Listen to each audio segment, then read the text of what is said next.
Graça e paz, irmãos. Graça e paz para quem está à distância também, quem está nos ouvindo de casa. Deus abençoe por essa noite, que fomos pegos de surpresa com uma chuva forte e repentina, né? Mas graças a Deus os irmãos chegaram aqui para cultuar a Deus. Vamos à carta que escreveu o apóstolo João, primeira carta do apóstolo João, capítulo 4, versículo do 7 ao 12. Irmãos, eu vou ler pela versão NVT. Eu sei que os irmãos têm o costume mais da NAA, mas é que esse texto ele é um pouco mais fluido na NVT.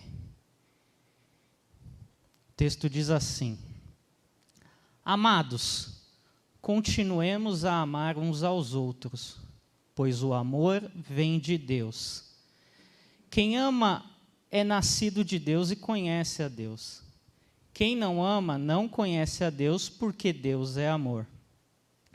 Deus mostrou o quanto nos amou ao enviar seu único Filho ao mundo para que por meio dele tenhamos vida. É nisso que consiste o amor. Não em que tenhamos amado a Deus, mas Ele que nos amou e enviou o seu Filho como sacrifício para o perdão dos nossos pecados. Amados, visto que Deus tanto nos amou, certamente devemos amar uns aos outros. Ninguém jamais viu a Deus, mas se amamos uns aos outros, Deus permanece em nós e o seu amor chega em nós à expressão plena. Amém? Oremos. Pai, obrigado pela tua palavra, obrigado por tão grande amor, do qual nós vamos falar nesta noite. Talvez a gente nunca chegue a uma compreensão exata do tamanho do seu amor, mas nós conseguimos sentir na nossa vida através das ações do teu Espírito Santo. Fala conosco ao nosso coração, para que o nosso coração saia fortalecido desse amor, porque é esse amor que é o nosso fôlego de vida que nos conduz dia a dia. Por isso que eu te louvo e te agradeço em nome de Jesus. Amém. Curioso que João escreve esta carta para falar de amor, e amor é um tema recorrente. João escreveu um evangelho inteiro e provavelmente aquela igreja ali no final do primeiro século já havia ouvido falar sobre amor recorrentemente. Mas João escreve porque na igreja funciona desse jeito. Há temas que a gente já ouviu tanto na nossa caminhada cristã, mas o Espírito Santo, a todo momento, ele precisa nos lembrar de algumas coisas que na nossa jornada, devido ao cansaço, devido às dificuldades e a devido às outras situações, nós acabamos esquecendo. Então, o tema da nossa palavra de hoje nada mais é que talvez o título de todas as Bíblias aí, que é Deus é amor. E é interessante notar, como já foi dito, o autor desta carta é João. E nós vamos se apegar a textos do apóstolo João. Você vai ver que eu não vou para nenhum trecho da Bíblia, senão a livros que foram escritos pelo apóstolo. Evangelho, carta e Apocalipse. Vamos nos ater a esse. Então, é interessante notar também nessa carta que o nome dele não é mencionado em nenhuma das três cartas. A primeira carta é anônima, já a segunda e a terceira se identifica como o presbítero. Porém, as semelhanças do texto com o evangelho que o próprio João escreveu são muitas, irmãos. Deixa eu só colocar aqui, senão eu me perco no tempo. Então, nós vemos vários contrastes, tanto nos evangelhos como nas cartas que João escreve. Quais contrastes são esses? A gente ouve falar sobre luz e trevas, verdade e mentira, amor e ódio, justiça e pecado, vida e morte. Além disso, algo que deixa muito claro que essa carta foi escrita pelo apóstolo, é que tanto na carta como no evangelho, ele começa usando o termo princípio. Então, se você lá lê o evangelho de João, capítulo 1, versículo 1, vai dizer que no princípio aquele que é a palavra, ou aquele que é o verbo, já existia, a palavra estava com Deus e a palavra era Deus. E na carta, também no capítulo 1, versículo 1, vai começar dizendo: proclamamos a vocês aquele que existia desde o princípio, aquele que ouvimos e vimos com nossos próprios olhos e tocamos com as nossas próprias mãos. Ele é a palavra da vida. Então, tanto essas semelhanças literárias, como estudos que foram realizados ao longo da história e documentos antigos, comprovam a autoria do apóstolo. E por que essa ênfase na autoria de João é tão importante para que a gente possa entender com mais relevância o tema do amor? Irmãos, é importante isso porque a Bíblia toda ela é divinamente inspirada pelo Espírito Santo. Só que nós precisamos entender que cada autor tem suas características na escrita, de acordo com a sua personalidade. E com João não é diferente, porque João é conhecido na história como o discípulo amado. E ele é conhecido como discípulo amado porque no texto lá do Evangelho de João 13, 23 e 25, eu vou ler na NAA, diz assim: ao lado de Jesus estava reclinado um dos seus discípulos, aquele a quem ele amava. Ele está falando de João. Simão Pedro fez um sinal a esse, para que perguntasse a quem Jesus se referia.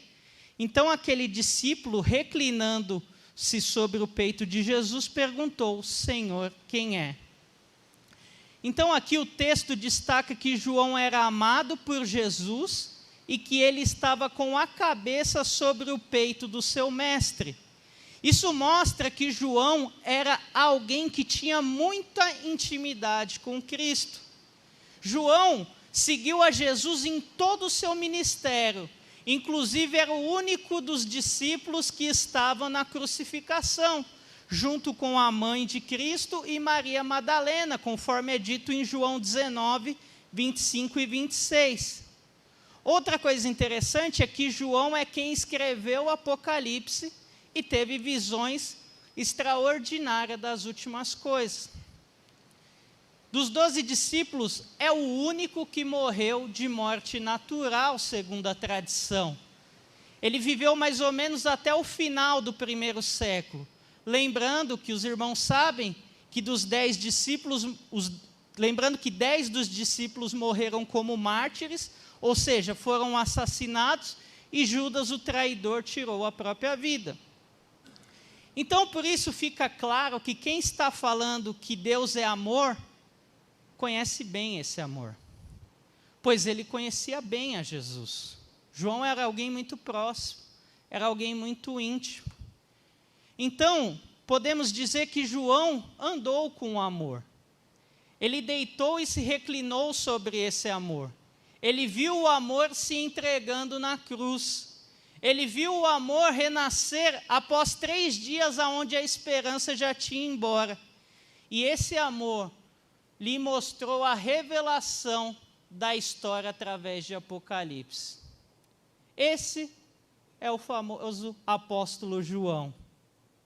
E com isso, vem a pergunta: será que assim como João, de fato, nós conhecemos esse amor? Ou conhecemos o que é o amor? Melhor, olhando para a nossa sociedade, podemos ver esse amor que a palavra nos ensina? Note bem, nunca se falou tanto em amor como nos últimos tempos. E o que vemos é o quê? É o ódio imperando sobre a nossa sociedade. Guerras, desigualdades sociais, fome, miséria e muitos outros males que existem no mundo. E as pessoas estão falando de amor a todo momento. Os filmes destacam o amor como um sentimento caloroso, mas quando você olha para as atitudes das pessoas naquele filme, as atitudes são duvidosas. Vemos as pessoas declarando o seu amor nas redes sociais um dia, no outro dia, irmão, a gente vai ver, já estão divorciados. Vemos a cultura do cancelamento sobre alguém que é julgado nos tribunais das redes sociais. Vemos pessoas que amam mais animais do que seres humanos.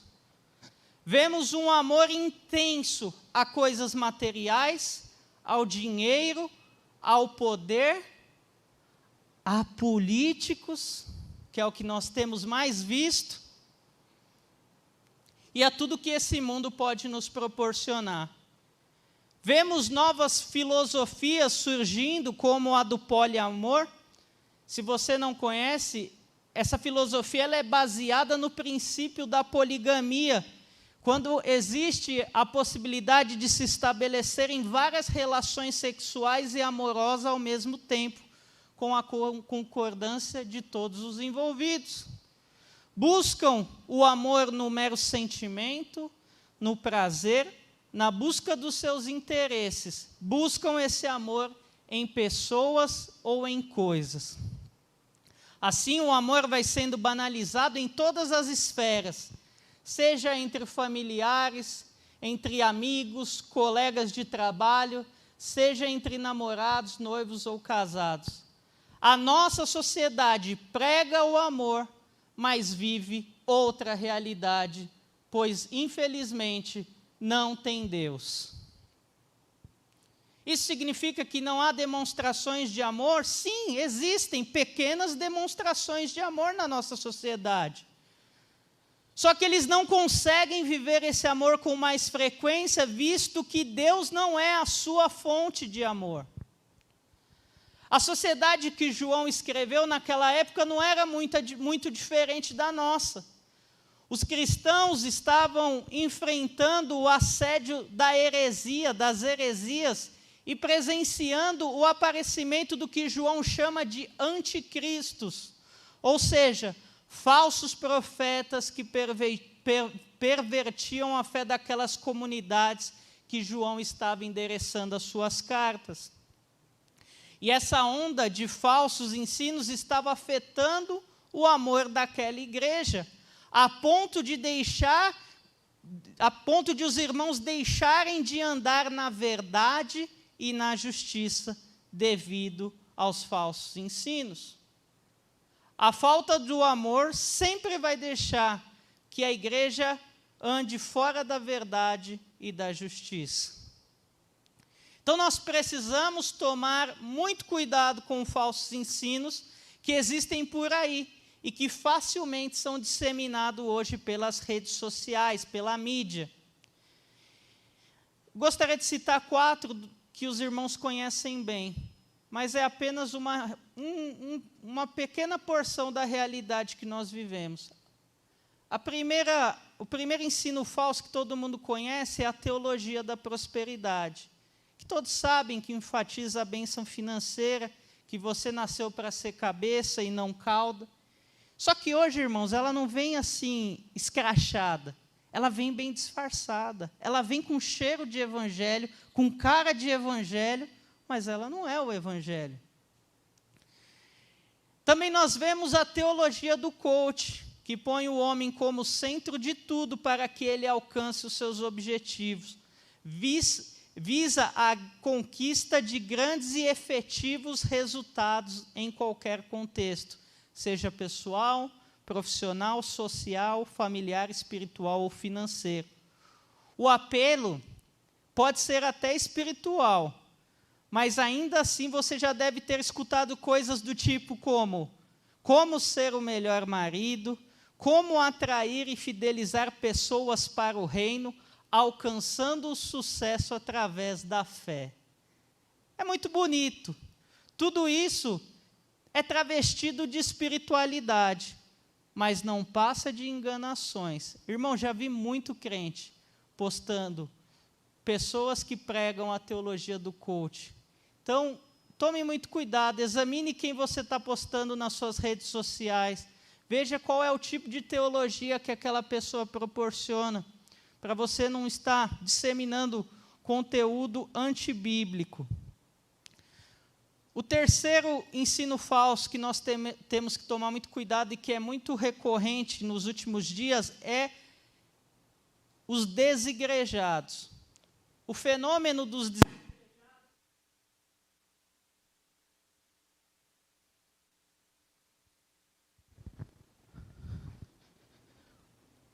O fenômeno dos desigrejados surge com a interpretação que toda estrutura religiosa apresenta-se como instituição desnecessária, defendendo que a fé cristã pode ser exercida desvinculada da comunhão da igreja.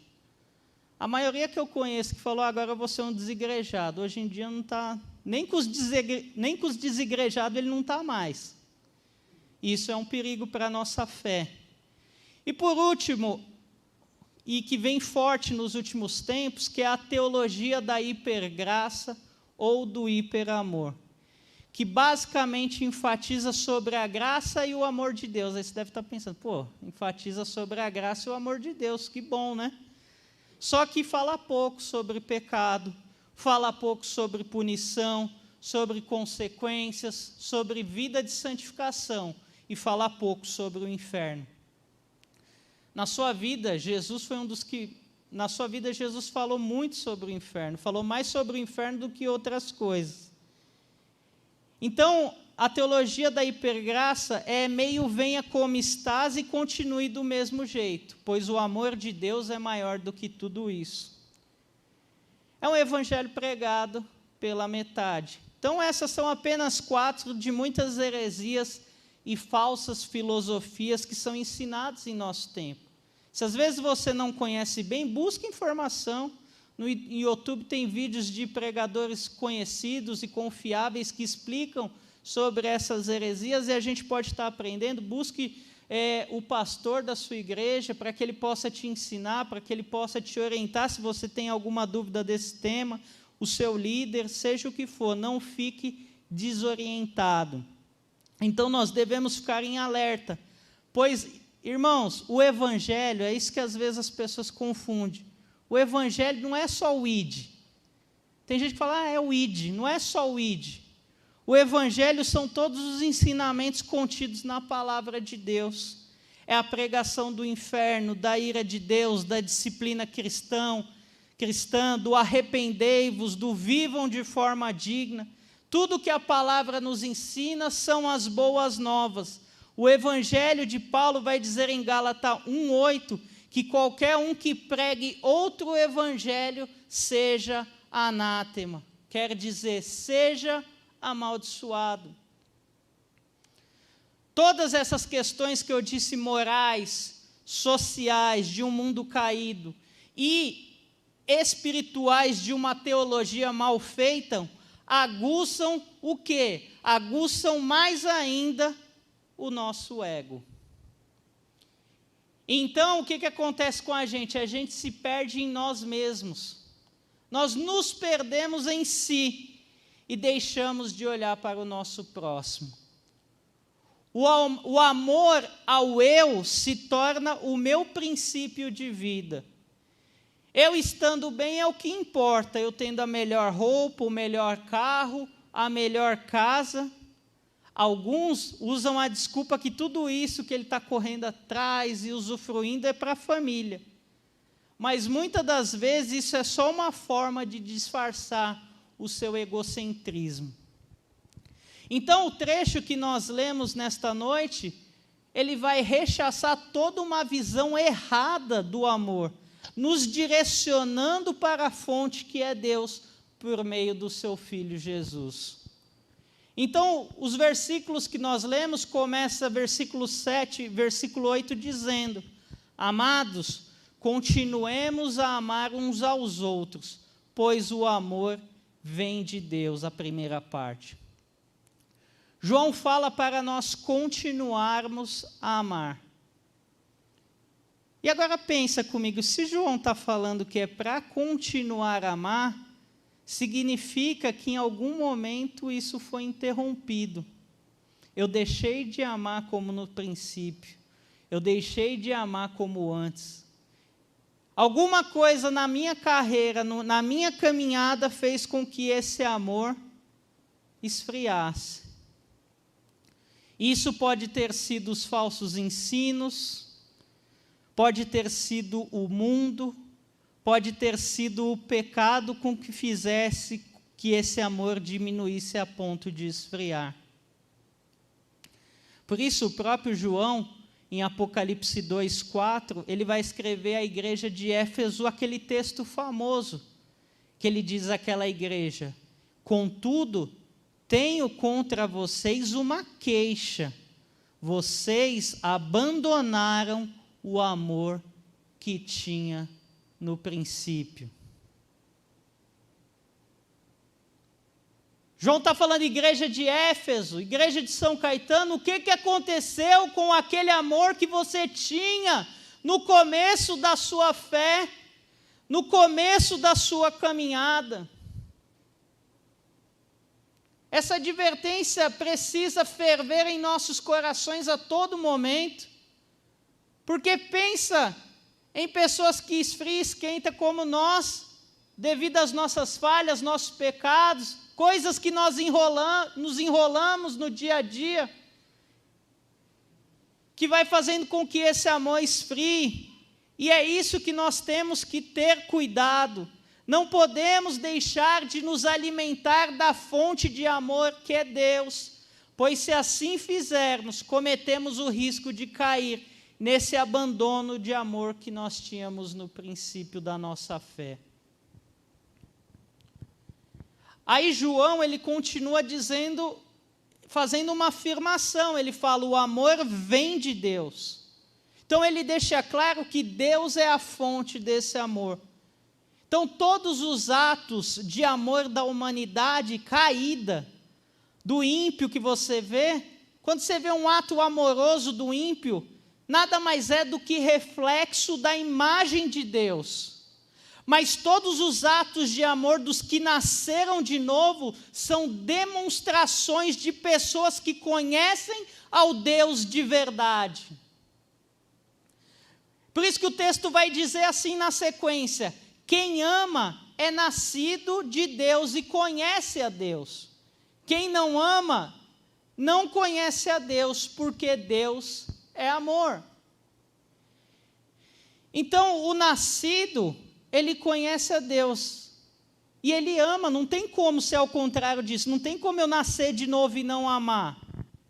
Se eu não amar, significa que eu não nasci de novo. Eu posso ter momentos que o amor deu uma esfriada, deu uma diminuída, mas a todo momento o Espírito Santo vai me chamar para uma vida de amor. E ele fala que quem é nascido de Deus conhece a Deus. E conhecer a Deus aqui é mais do que um conhecimento intelectual, e João usa essa palavra conhecer tanto no Evangelho quanto nas cartas. Então está atrelado a uma vida relacional com o Filho. Só podemos se achegar ao Pai por meio do Filho. Quem não ama o Filho não ama o Pai. Eu estava falando para os adolescentes no domingo, imagina, Vinícius, se eu não gosto de você, sua mãe vai gostar de mim?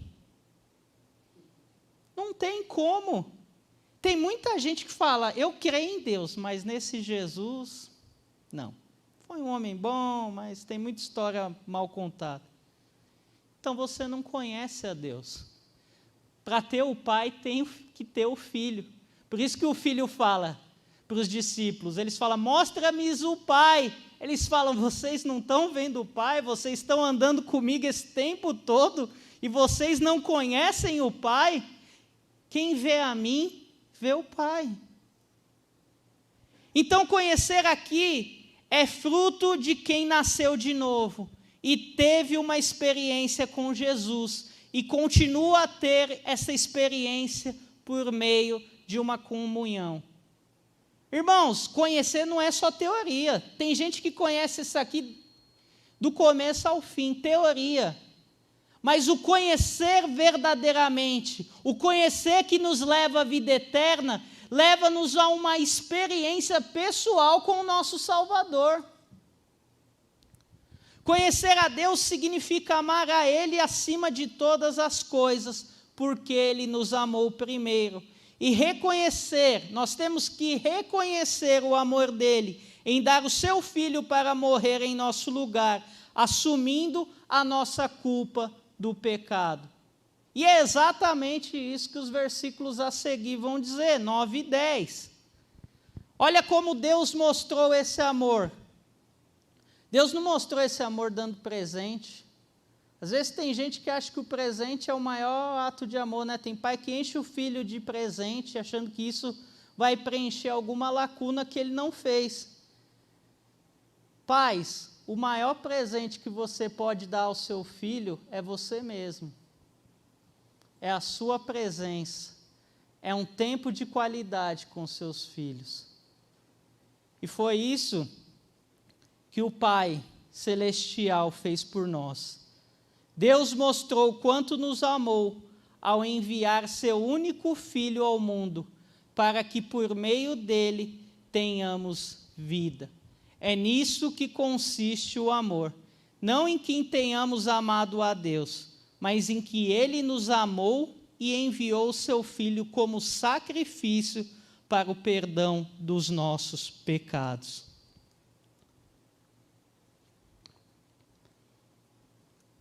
Deus nos amou primeiro. Deus amou quando nós ainda éramos pecadores. E Ele nos amando, Ele tomou uma atitude e Ele foi ao nosso encontro. Não foi ao contrário. Não fomos nós que corremos atrás de Deus, foi Deus que correu atrás de nós. A nossa única ação é crer. E isso não implica em participação da salvação. É como um mendigo que estende a mão para receber uma esmola. Não é mérito da nossa parte, é exclusivamente graça de Deus que esse amor é derramado sobre as nossas vidas. E aqui está um dos pontos chaves para o nosso entendimento. E eu já falei muito isso e eu fui corrigido por um professor. Temos o costume de falar que esse amor de Deus é um amor incondicional. Quem nunca falou isso, né? O amor de Deus é incondicional, é tão bonito, às vezes você vê letra de música. Porém, você nunca vai ler isso na Bíblia, que o amor de Deus é incondicional. Pode ler, não tem. Porque incondicional significa que esse amor não está sujeito a qualquer condição. Portanto, o correto é se dizer que o amor e a graça de Deus são incondicionados e não incondicional. Porque incondicionados significa que você não tem condição de receber isso, mas Ele está te dando. E por Ele estar te dando, Ele espera tudo de você. Não é que Ele não quer nada de você, Ele espera tudo. E nesse tudo que Ele espera de você, principalmente Ele espera que você ame ao próximo. Esse é o mínimo.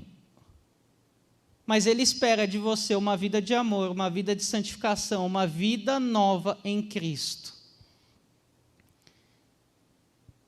E os versículos seguintes vão dizer: amados, visto que tanto nos amou, que Deus tanto nos amou, versículo 11 e 12, certamente devemos amar uns aos outros. Então, visto que Deus nos amou, certamente... se der, você ama. Não, irmãos. Você certamente deve amar uns aos outros. Ninguém jamais viu Deus, mas se amamos uns aos outros, Deus permanece em nós e seu amor chega em nós à expressão plena. Acho que aqui é uma das partes que eu mais gosto, quando fala que o amor de Deus chega em nós, a sua expressão plena. Deus espera que assim como Ele nos amou e nos ama, possamos amar ao próximo para que venhamos viver a expressão plena de amor. Além de amar ao próximo, essa expressão plena de amor nos leva a outras características, por isso que é pleno, que não é só amar ao próximo. E o interessante é que essa expressão plena, João ele vai revelando por toda essa carta, e você vai acompanhar comigo nos trechos que eu vou falando.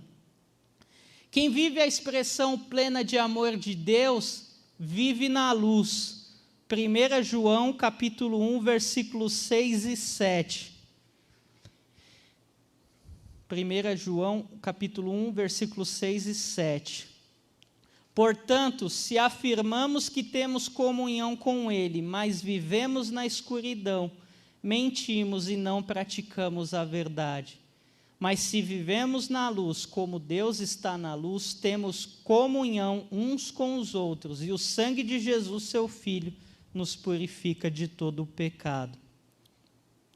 Viver na luz significa viver na verdade. A verdade traz luz a tudo. Já a mentira se esconde na escuridão e tem medo dessa luz.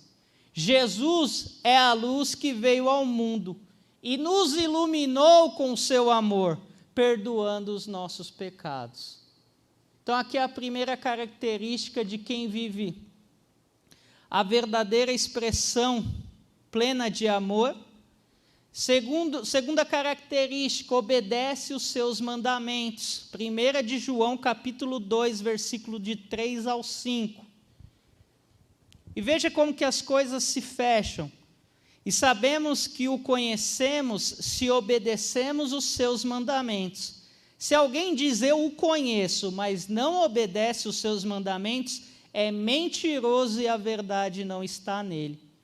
Mas quem obedece a palavra de Deus mostra que o amor que vem dele está se aperfeiçoando em sua vida. Desse modo, sabemos que estamos nele.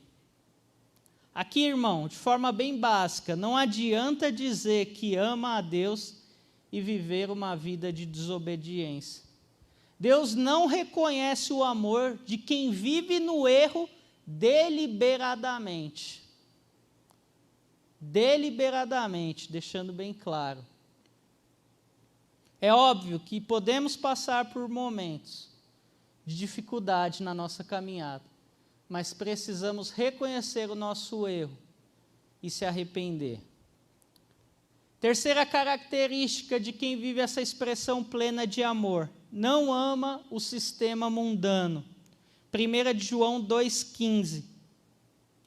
Não amem este mundo, nem as coisas que ele oferece, pois quando amam o mundo, o amor do Pai não está em vocês. Não amar o mundo não está falando de pessoas, e muitas pessoas têm uma interpretação errada desse trecho. Mas não amar o mundo está falando de um sistema moral e ético, corrompido pelos pecados com valores contrários às Escrituras. Então, nós não devemos amar esse sistema corrompido e caído. Quarta característica, somos considerados filhos. 1 de João 3:1, capítulo 3, versículo 1. Vejam como é grande o amor do Pai por nós, pois Ele nos chama de filhos, o que de fato somos. Mas quem pertence a este mundo não reconhece que somos filhos de Deus, porque não o conhece. Ser chamado de filho de Deus é um grande privilégio. Por isso, a ênfase de João ao dizer: como é grande o amor do Pai por vós. E isso o mundo jamais irá entender, visto que grandeza no mundo está atrelado a outras coisas, e não a ser filho de Deus. Sinônimo de grandeza no mundo está relacionado a outras circunstâncias, e não a ser um filho de Deus. E por isso que nós entendemos como é grande o amor do Pai por nós, por ter feito de nós filhos de Deus. Quinta característica, ajuda o próximo com os seus recursos. 1 de João 3,17. Se alguém tem recursos suficientes para viver bem e vê um irmão em necessidade, mas não mostra compaixão, como pode estar nele o amor de Deus? Então, irmãos, é duro, porque a gente comete às vezes esse erro. Não basta ter apenas aquele sentimento de pesar pela situação da pessoa. A compaixão, ela começa no sentir e termina numa ação voluntariosa. Então, a compaixão, ela começa no sentir a necessidade de ajudar aquela pessoa e termina numa ação completa onde você ajuda de alguma maneira. Sexto, não ama só de palavras, mas em verdade. 1 de João 3,18. Filhinhos, não nos limitemos a dizer que amamos uns aos outros. Filhinhos, não nos limitemos a dizer que amamos uns aos outros. Demonstremos a verdade por meio de nossas ações. De forma bem resumida, aqui é basicamente: fale menos e faça mais. E por último e sétimo, e para mim que é uma das coisas mais bonitas, tudo isso que eu falei não é difícil e nem é um peso na nossa vida. E o próprio João vai dizer isso em 1 de João 5,3. Amar a Deus significa obedecer os seus mandamentos. E seus mandamentos não são difíceis, ou em outras versões, não são pesados. O amor de Deus tira toda essa sobrecarga que o mundo despeja nas nossas costas. Talvez você chegou aqui muito cansado devido ao dia de trabalho, você tenha andado numa correria. As pressões que a sociedade nos impõe, às vezes o pecado que nos cerca, o desânimo que nos abate. Mas saiba que obedecer aos mandamentos de Deus nos traz essa leveza à medida que entendemos que a nossa esperança não está neste mundo. Então, concluindo, irmãos, quem ama a Deus, automaticamente ama o seu próximo, vive na luz, obedece os seus mandamentos, não ama o sistema mundano, sabe que é um filho amado, ajuda o próximo com seus recursos, não ama só de palavras, mas em verdade, não ama só de palavras, mas em verdade. E tudo isso não é difícil e nem pesado, pois ele vive a expressão plena de amor de Jesus Cristo em sua vida. Iremos falhar em nosso amor em algum momento? Com certeza, mas não podemos deixar que esse amor esfrie. Por fim, muitas pessoas tentam definir amor de todas as formas possíveis.